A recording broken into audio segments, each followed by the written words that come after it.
ये है चकवाल का मशहूर तरीन मुर्ग पुलाव, जिसे खालस देसी घी में तैयार किया जाता है।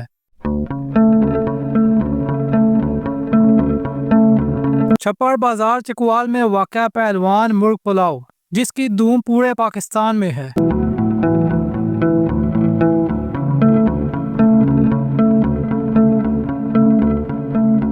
सबसे जो स्पेशलिटी है पुलाव की, अगर बात कीजिएगा, मेन चीज जो आप बोले इस वजह से हमारे यहाँ कस्टमर आते हैं, वो क्या होगा? सर पहलवान की पुलाव है, सबसे फेमस है। पुलाव के अंदर ऐसी कौन सी ऐसी पुलाव खसूसियत है में खसूसियत सर इसके अंदर क्वालिटी जो मसाला जात वगैरह जो डाल रहे हैं ना, देसी घी डाल रहा है, हर चीज प्योर डाल रही है सर। अब जाहिर बात है, जब अच्छी चीजें डालेंगे, चीज बनाएंगे तो वो इंशाल्लाह जबरदस्त बनेगी।